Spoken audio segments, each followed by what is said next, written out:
Thank you for this opportunity, for sure, man. No, thank you for your time because I know that right now in the USA is Thanksgiving. Well, I didn't know before you told me yesterday, and Yeah, yesterday was our Thanksgiving.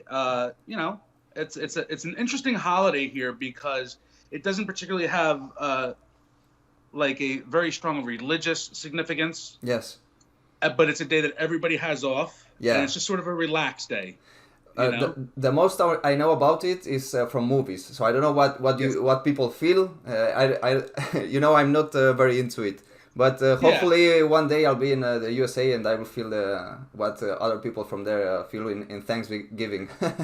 Well, we would love to have you here. Thank you so much. And I would love to have you here in Spain because you told me that you were living in Spain for how long? For two Oh no, years? I went for a little vacation. I was only there a week, Yeah. but I absolutely love Spain. Yeah, most of people who come here, they love it because of the weather, which is very particular in the whole world, you know. So well, if you're ready, we start. Yeah, we can do it. I Let me just. I first of all, I would like for you to give a brief introduction of what you do, who you are, if you think will be the best way to start this video. Sure. Yep. Go. Yeah, you can All start. right. You can start. So my name is Tom Haynes at stacking.nyc on Instagram. Uh, in terms of precious metals, I think that my first contact with precious metals was through my father. Yeah. In 1986, when I was 11 years old, he was buying precious metals, and that's the year the American Silver Eagle came out. And so he was buying American Silver Eagles and giving me that exposure, if you will. And as a kid, you really don't know what to make of it. But what I've noticed is that in this community, and I call it a community, and we can talk about that a little bit later. Yeah. But oftentimes the first contact with precious metals will come younger, through a father, grandfather, uncle, someone in the family.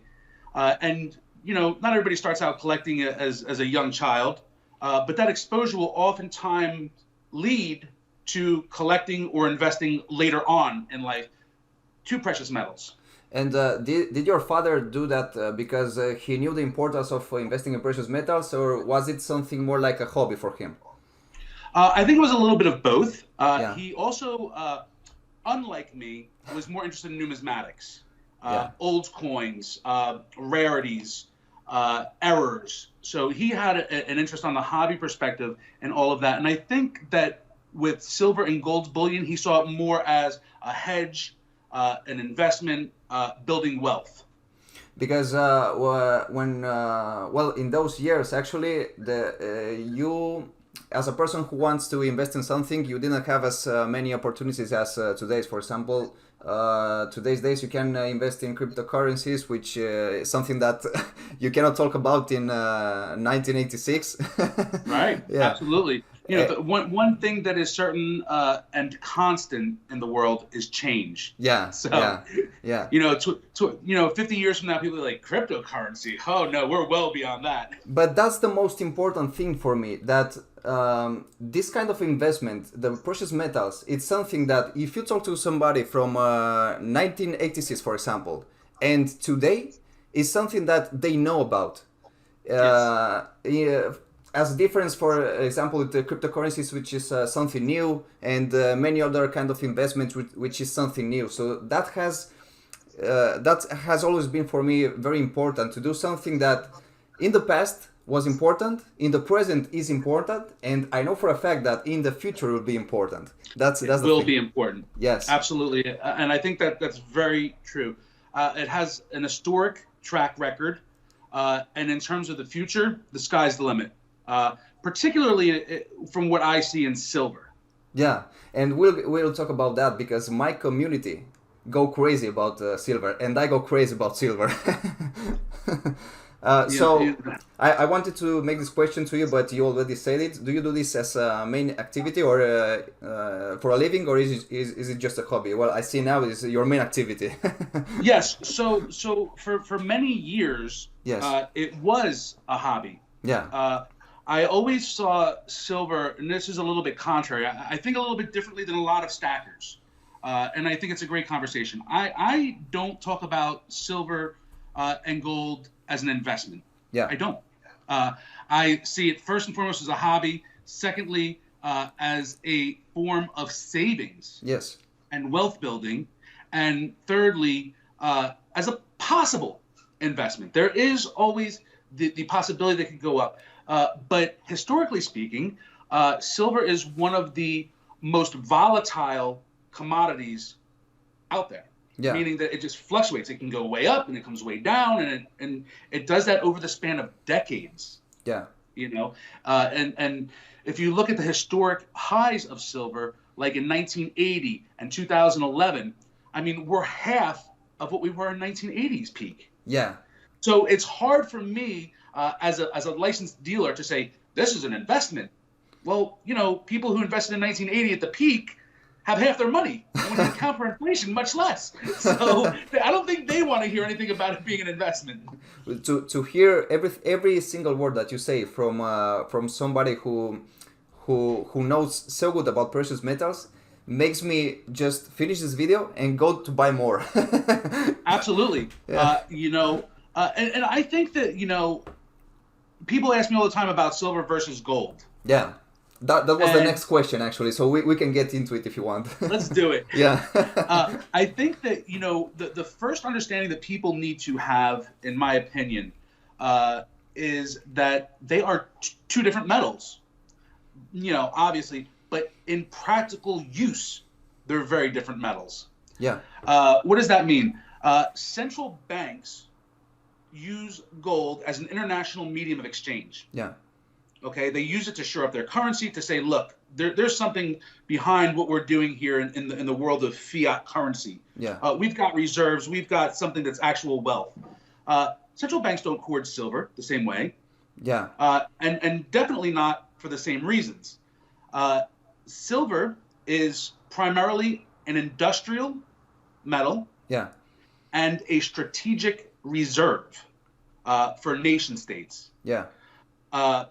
Thirdly, many people see it as money, which de facto makes it a form of money, but I don't. Gold is money. Silver to me is an industrial workhorse. It's needed. Its value as money is tied to its value as a commodity. Yeah. Your silver will go up if Apple sells more cell phones, if Tesla sells more cars, if more solar panels are being built. And I guess that's the reason you think that silver has so much so much potential to grow out in the future, because absolutely, because that's where the future is going. Actually, that's where the industrial activity is going. Exactly right. The future in technology is silver. It's for its conductivity, for its thermal qualities. It's a metal that really has many practical and irreplaceable uses. Yeah. You know, they've tried to replace. It was funny. I had this conversation with somebody a couple of years ago, and he says, "Oh, Tommy," he said, "don't you know that they're replacing silver with, nanocarbon fibers and solar panels?" And I was like, I don't know, man. I started doing some research. There were like two companies that were trying to do it, and they both went bankrupt. Yeah. So I said, I would check this out again if I were you.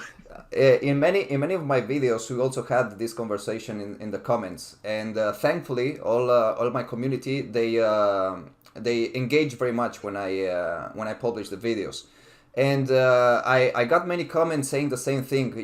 I think that in the future they're gonna replace it, and we had somebody from here from Spain, which is very experienced in the precious metals investment and this whole thing. And he said the same. Silver is irreplaceable, and most important, when after you use it, you have to take more from the ground to use it again, because once you use silver, you cannot use it again, and that's a very important thing also, because it's becoming very, very difficult for silver to go off the ground, because that's right. Mining industry, yeah. And like I tell people, it doesn't matter how much silver is out there. It's sort of like what they call the peak oil theory. it gets to a certain point where there could be tons and tons of silver there. Yeah. What's the cost to extract and mine it? Yeah. How deep is it? And when we talk about silver becoming more scarce, it's not that we don't have an abundance of silver on the planet. It's just that it's becoming much more costly to extract. Yeah. That's the fact. That's the fact that people must understand, and hopefully after this video they will. You said you don't have to sell because you're a dealer yourself. But what do you think about people when they want to sell their precious metals? For instance, here in Spain, it's very difficult to do it. If you want to sell your precious metals to a store, we cannot call it dealer's precious metal store because it's not the same. But it's very difficult because the prices that they should pay for what you're selling, they are very low. Is that the same thing in the USA? Is it easier for people to sell to for a good price? So we have coin shops. Yeah. We have eBay. There are many ways to sell your metals in America. We have a large market. Everything in the world is about an economy of scale, right? So I'm sorry, Spain, 50 million people, 60 million. I'm just guessing.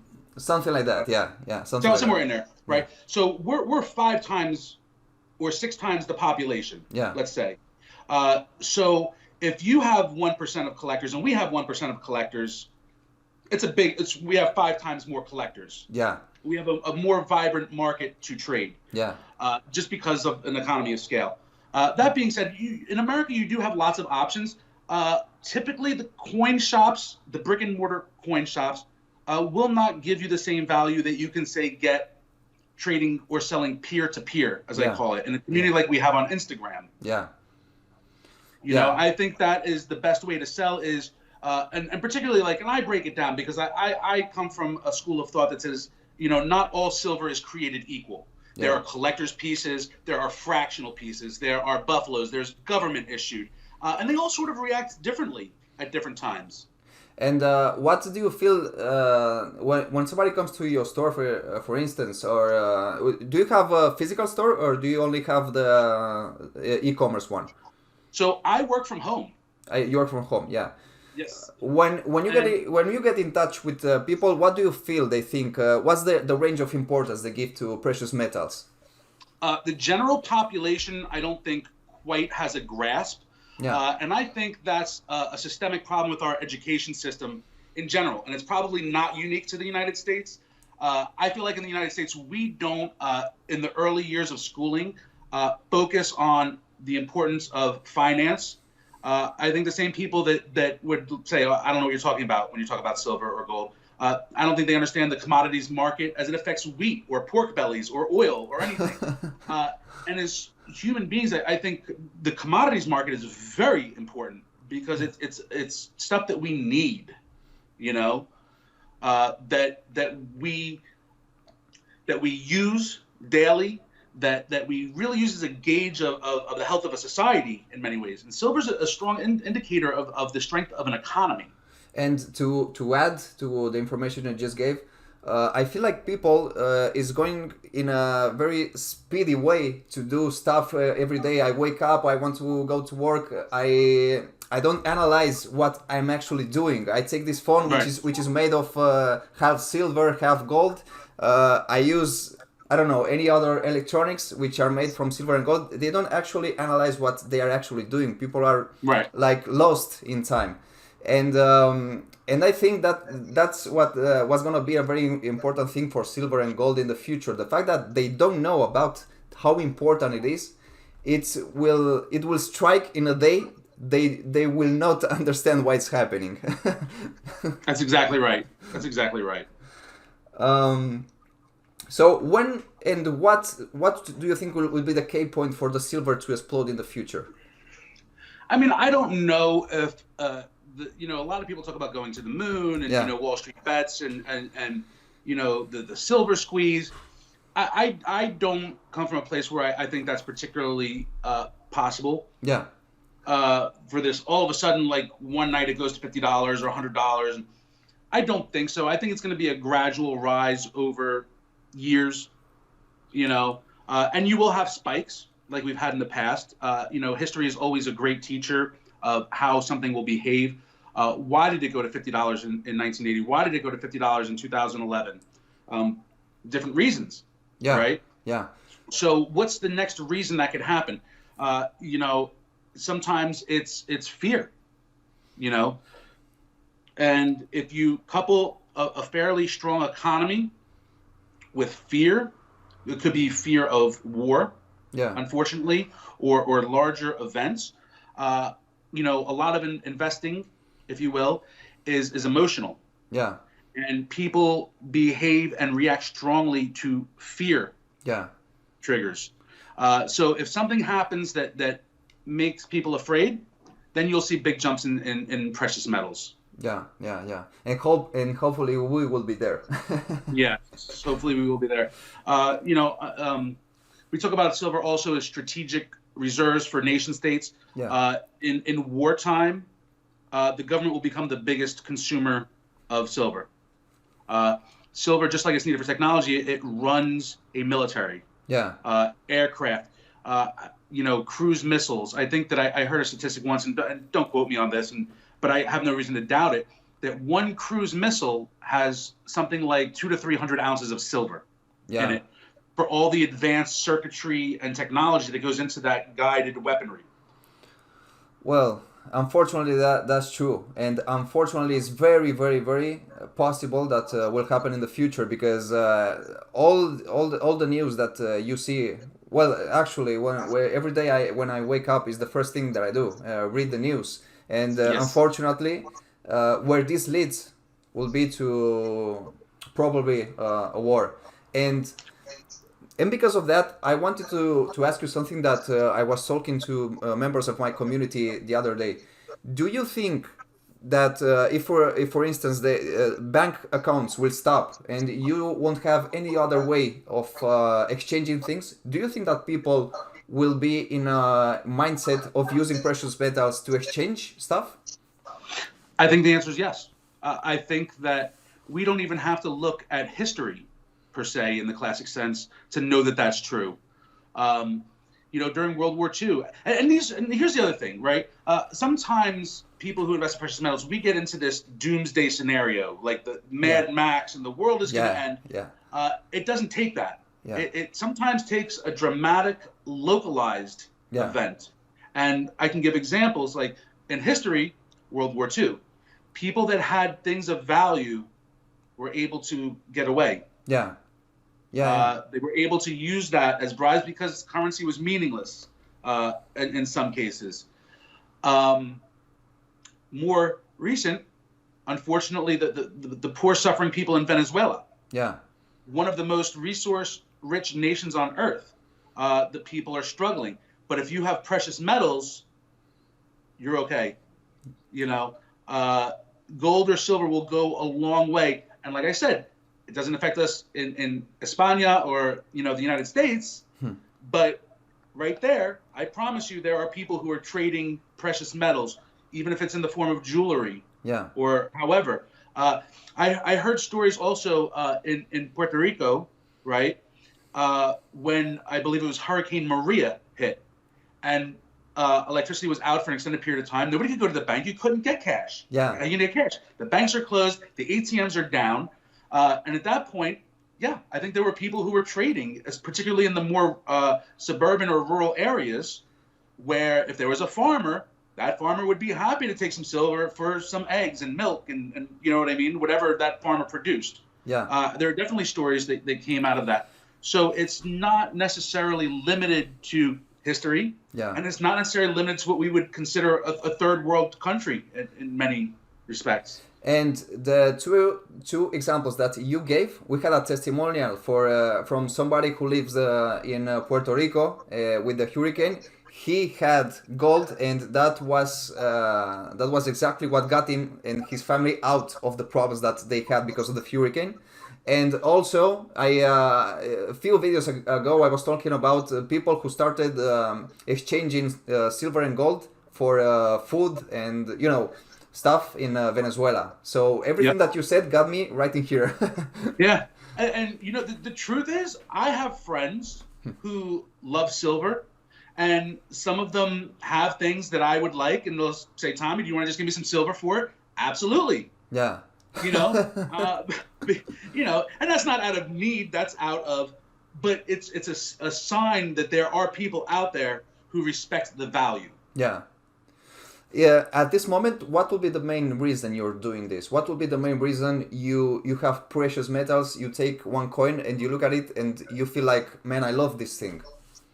First of all, you hit the nail on the head. For me, because I started as a hobby before I became a licensed dealer and a business, I love the art, the history that's represented, the cultural representations on, these indelible, beautiful pieces of metal, with beautiful luster. I mean, mankind has been attracted to the shiny, as we say, for millennia. Yeah. But when you couple that with the art and the history and the culture, you know what I mean? I always talk about 100,000 years from now, somebody's going to pick up, an Australian koala silver coin and say, what is that creature? I mean, there are koalas? What is this? Because silver doesn't go anywhere. It doesn't rust, it doesn't corrode. So this art, this history, this culture, we're leaving an indelible mark for mankind that will last forever. It's a snapshot of our lives and our cultures and what we're living now. Tommy, for the future. To be honest, I went through the information regarding your page and your Instagram, and I wasn't expecting less from the whole interview or conversation that we had here. And I really appreciate all the information that you gave us, and I thank you very much for the time that you are giving us.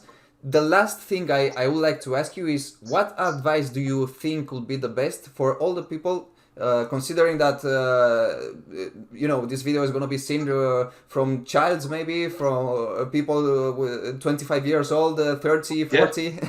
What would be the best advice? I would say enjoy it.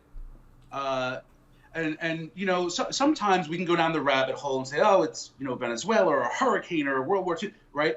Enjoy it. Enjoy the art, the history, the culture, the shiny. Enjoy the moment. Yeah. Because if you come from a place of joy and love and positivity, God forbid if anything bad happens, you're going to be in the same place as somebody who went through it for negative reasons. Yeah. Does that make sense? Yes, it makes sense. So yeah. I can stack and say the world's going to end, and I'll be, oh, I'm good, the world is ending. Or you can stack from a place of joy and love and happiness and just really enjoy it, and you'll be in the same position. You'll be prepared.